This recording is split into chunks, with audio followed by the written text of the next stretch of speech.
Oh wait, I need my computer. What happened to your computer? Yeah. I'm not where I normally am, and my computer's not playing up, so I'm on my phone. Okay, that's cool. I'm all good. I'm in Brisbane today, just here for a couple of little events. But yeah, What's happening in Brisbane? You've got a conference going on? yeah. Look, a couple of events, meeting a few founders, investors, all of that. So there's an AI hub up here, so maybe meeting a few of the founders that are here as well today. So look, it's good. It's happening all around Australia. Last week we were in Sydney. There was a conference, Sunrise, which is Australia Innovation Conference, I guess the biggest. I've got a lot of thoughts, and I want to philosophize a little bit about after going to that event. Can we add that to the show? Yeah, let's for sure. So, Sunrise is the biggest startup slash community event run by Blackbird, and they do a good job. It's big for Australia. Lots of people from all around. We saw lots of our, I guess, friends, lots of startups, lots of interesting people from all around Australia and other places. So I like the conference. It's the first time I'm coming to this Sunrise. It's an innovation conference in Australia, and when I lived in the States, I've been a part of the EdTech vertical, education technology, and they were conferences that were industry specific, that were bigger than the Sunrise I've attended last week. It just gives you a sense of scale, and it's kind of was humbling in a way. So I'm not the guy who's not waving the American flag right now for innovation scene. I'm actually trying to acclimatize to the local scene. So I just want to just talk about the difference for a second. So it's interesting that education technology, which is a small segment, well, there was a conference. It still is going on every year called ASU GSV, or it's a stupid name, but it used to be called Learning Innovation Summit. No, it wasn't Learning Innovation Summit. It was like something like Learning Innovation Summit. And it's by ASU, which is a big university in America, very innovative, and GSV, which is a global Silicon Valley. It's a big VC in America. They basically became a magnet for the entire edtech scene of startup founders and adopters. And it was very aggressively oriented towards funding. There was pitches, product launch, meetups with investors, and it was like ongoing for 3 days in a row. Every 15 minutes in 4 different rooms, someone startup is pitching. So if you want to go see someone, if you want to go meet someone, and then we were pitching over there and so forth. So it's actually really oriented around helping startups meet investors. And it was like span the gamut, like seed, early stage, M&A, all the way up to, AB, whatever. It was pretty big. Okay.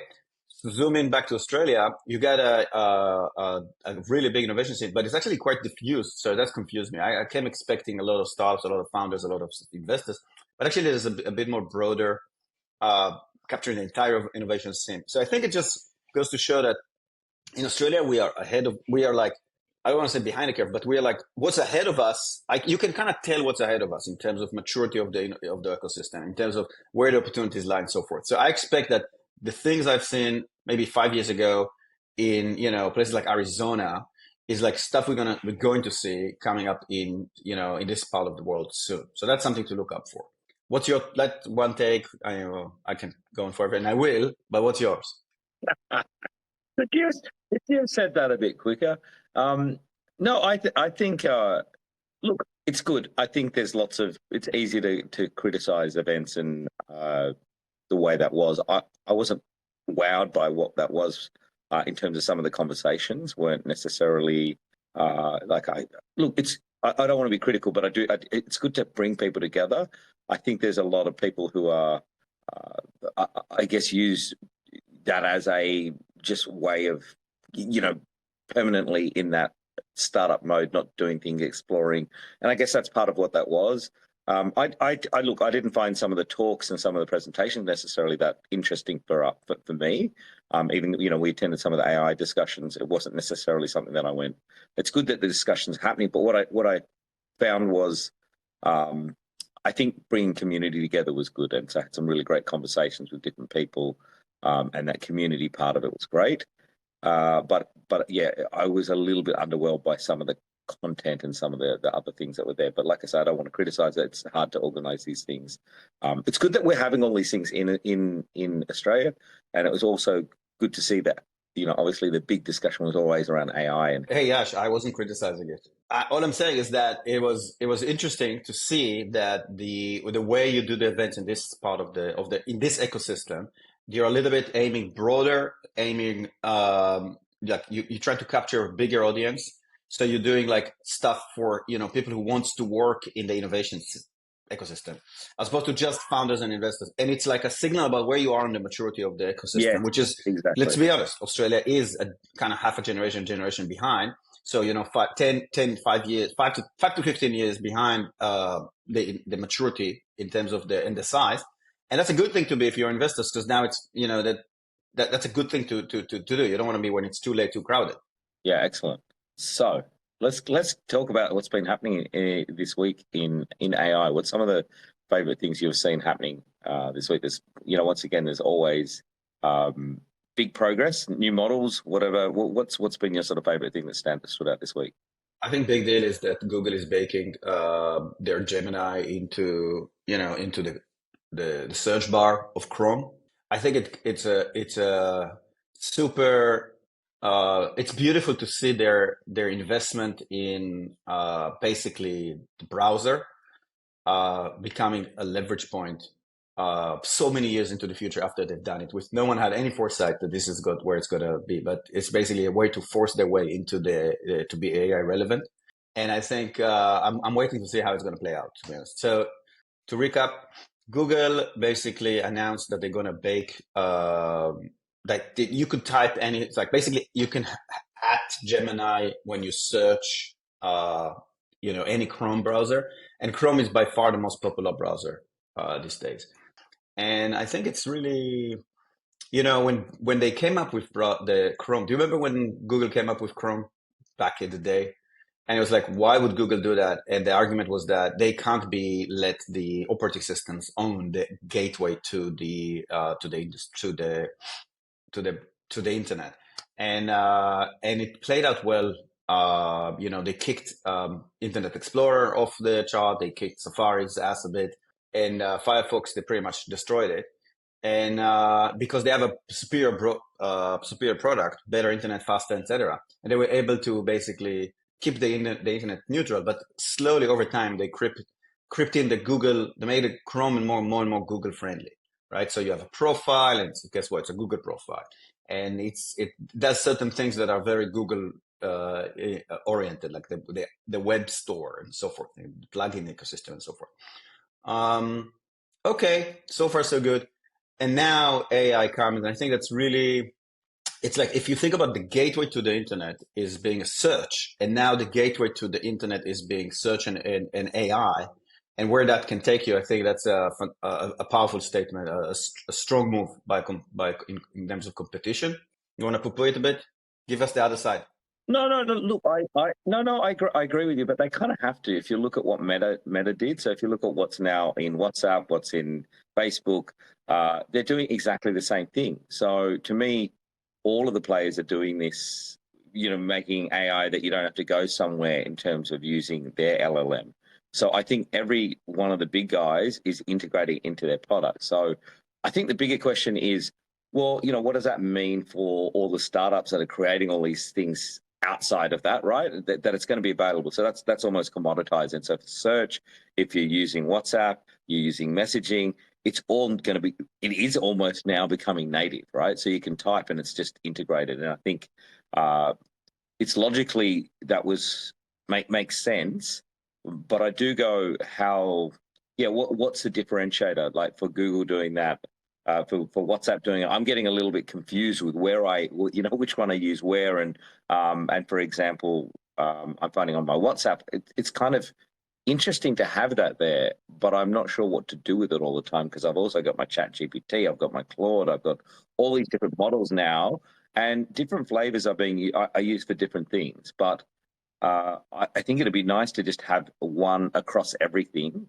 But why? Why would you want to have one across everything? It's almost like saying, I want to have one video chat technology across everything. I don't want to have Zoom. I don't want to have Google, like what we're having here.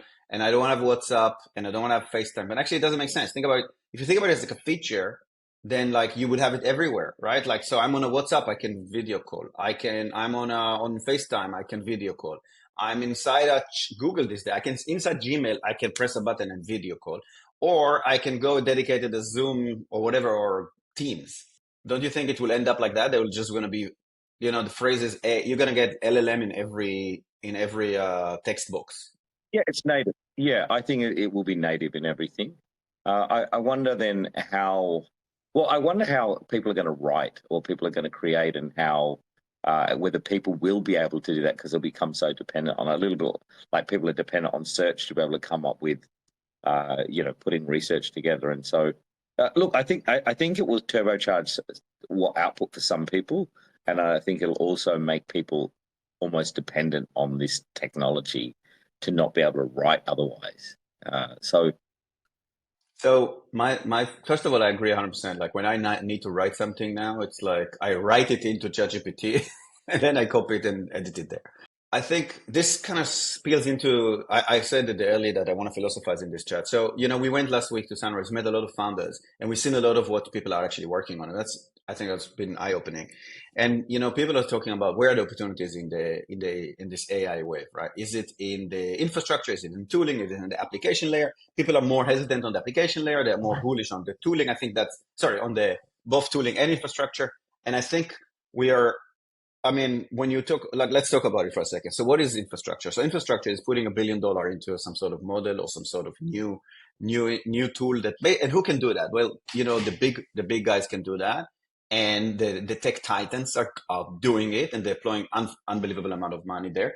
And yes, there's a gold rush. So there's going to be money in selling the spades and shovels, right? So, selling infrastructure and like investing in infrastructure. So NVIDIA, sure. But as an early stage investor, where are you going to put your money, right? You're going to put your money in NVIDIA. NVIDIA is like, go put it straight in the stock market.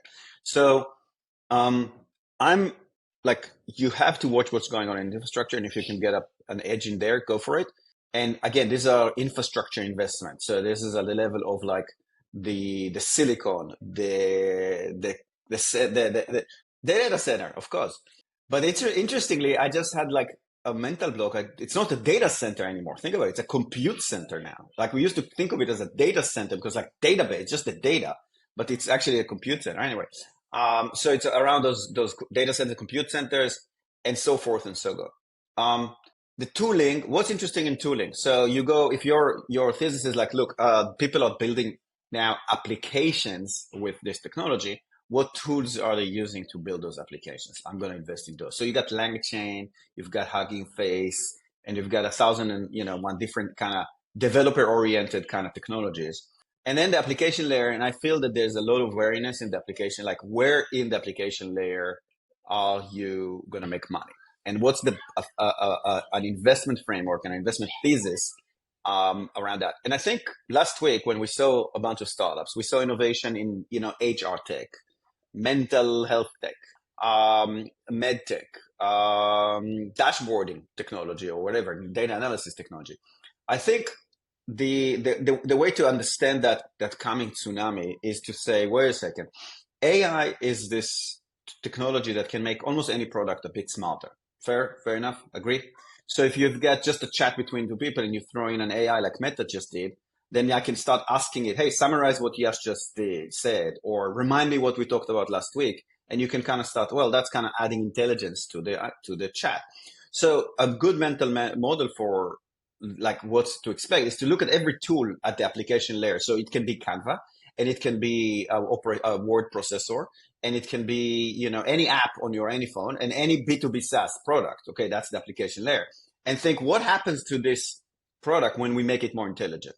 So there's a few things that can happen. First of all, the product can be better, and then you can assume this company is going to add that capability, and then or other companies are going to try to build a better product like that, and then compete with them, right? So Canva with AI, and you got Leonardo, or stuff like that, and then or you can see, look, making this product more intelligent doesn't make sense. Like that intelligence makes this product go away. Do you know what I'm saying? it changed the need that the problem that this product is solving. And I think if you use that framework to analyze investment opportunities, like look at this thing, is this just adding intelligence to something existing, or is this making the other that completely disrupt the even need for that? So that's kind of some takeaway, in some way I start thinking about like analyzing opportunities in the application layer. What do you think, Ash? Yeah, no, I agree. I think it doesn't just change the products, it changes the jobs, meaning how you do your job. I think this is, some of these things that we're starting to see are adding that next level of intelligence. So I think when we're talking about, Meta or Google or Microsoft embedding this, I think this is the baseline. I think the things that we're seeing with the startups and the opportunities is going a few levels deeper with some niche processes, taking data from different places and doing someone's job almost. And so, we've this week we've seen that in the legal space. We've seen that in the accounting space. We're seeing where advisory work, so the work that was previously done by highly paid people or people that were valued to do this, are now there's solutions that are taking that contextual financial data, for example, and goals, and doing something really smart with it. And I think that's what's interesting is that, so I'll give you that context of that discussion, is I'm seeing let's say accountants or lawyers, I'm having those discussions with those accountants and lawyers, and they realize they have to change what they do. They can no longer just do the baseline job. They have to start using some of these tools and add value using that. And so the other thing, I was having a discussion here in Brisbane last night was around the consultancy firms. And before, it used to be the big four would hire young graduates, charge them out at a really high rate, get them to do all this sort of grunt work. That's almost going to go, and their model is now not going to work. And so I think those large consultancies are in trouble, and it is AI that will also mean that the opportunity for smaller consultancies that can use these tools and actually apply their own thoughts on top of it is where the opportunities are. Same thing in accounting, same thing in law, same thing in almost everything. And so, yeah, I definitely do agree with you that there's a change of the use of AI in these applications will also make the applications maybe not even relevant. The job is not relevant. They're going to all have to change. I find it exciting because when you evaluate an opportunity, like at the beginning of a year ago, maybe we would think, is that even possible? Or like, what does the AI actually do here? There's a set of questions that we looked at, like, without dropping names. There were set of questions related to the application of the technology into that particular use case. Like, can they do it? That's going to work. Like, the demo is a bit like a toy demo. Can this become a product, and so forth? Nowadays, when I see this, I can start see the use case emerging inside products that well-defined verticals. We said legal tech, accounting tech, med tech, etc. And then it looks like already less of a toy and a proof of concept, but it becomes more like, okay, that's a new tool. And now the set of questions are not, for me, that I evaluate this opportunity, become like the good old set of questions. Can they build a team that can scale it? Is there going to be a market for it? Like, what's going to charge for it? Like, what's the unit economics here and so forth? In other words, AI kind of disappears. Like, okay, here's a new tool. This is the tool for a new type of changing. I wouldn't say not changing demographics, but changing kind of target audience, right? So again, if you think about like a legal team in some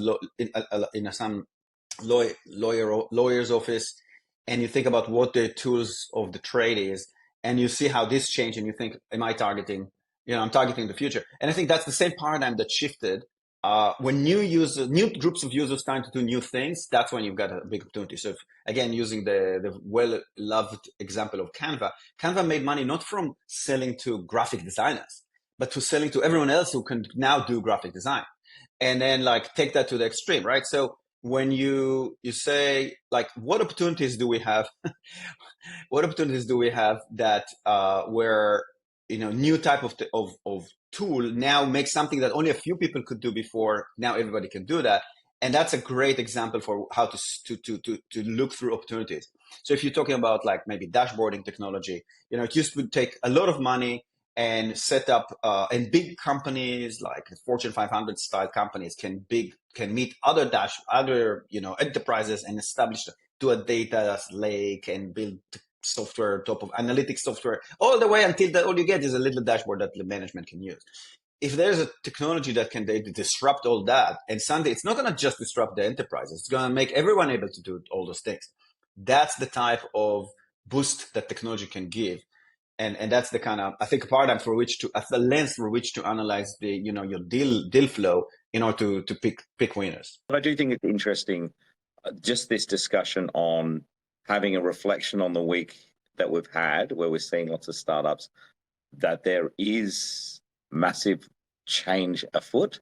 We are in the phase of applications that are going to change the way businesses operate, and that's what we're starting to see. So I think, in summary, that's what I feel like we are starting to see the early shoots of, I guess, business changing applications. So look, I think today's been a good discussion. There is a lot happening in the news, but I think today's been interesting, just discussing the implications of changes and what we're starting to see here in Australia. And I think that's been an interesting discussion, rather than all the various models changing. We can talk about Microsoft this week. They're developing their own models. What does that mean for OpenAI? You talked about, we're seeing, different versions of the meta models now getting out there, and startups starting to use all that. But, overall, this is, I think today's been interesting to just discuss. I think we're seeing those industry changing applications starting to come up. At least what we're seeing. If you were bullish about B2B SaaS, in the last 5-6 years, and you'd be stupid not to, then you would be bullish about B2B SaaS with AI. Yeah, but not just a layer. So I think this is the thing, not just a layer on top of these models. It's about doing something fundamentally different. And I think that's where we're at now. So if you're building something that's just sitting on top of a large language model, whatever flavor you choose, that's not really going to cut it. But I think if you can use some of that with a combination of other data and a combination of process and understanding objectives of what people are trying to achieve, you're starting to get to some interesting things. And so I think that's where, I think today's been good we're moving into the more corporate space, the higher value space. And I think that's also the opportunity for startups and for investors out there, is to target those higher value activities, AKA legal, accounting, consulting, just stuff that we're just seeing. So people pay a lot of money for. I think this is where it's going to be at. And then the business models are going to change, because I think we're going to start to see, once people use these technologies, the charging models can't remain the same, because people can do it so much quicker. So there's a conflict of interest for people to use some of these technologies. So while I was here, for example, I met a property developer. We were talking a little bit about some of the tools in the technology space that we're seeing. And builders don't always want to build a building quicker, because what do they do with their staff, or what do they do? But builders that do use that and are able to be more efficient, able to do it cheaper, will be the ones that will continue to take on it. And I think that applies to every other industry. If you talk about lawyers, being able to do case notes quicker, or to be able to do charge less and do it quicker, will have more clients. And the people that don't adopt this, I think, will be left behind. And this is, like I say, today it's been a good discussion around this. Is across every industry, and I think you can't put your head in the sand anymore. And that's why it's exciting times to kind of keep looking at this. So another week in AI. If you're building something exciting in that you leverage AI, talk to us. If you've got stuff you think we should talk about, or any comments, let us know. And of course, please like, share, subscribe, whatever it is, help us promote this. Thank you.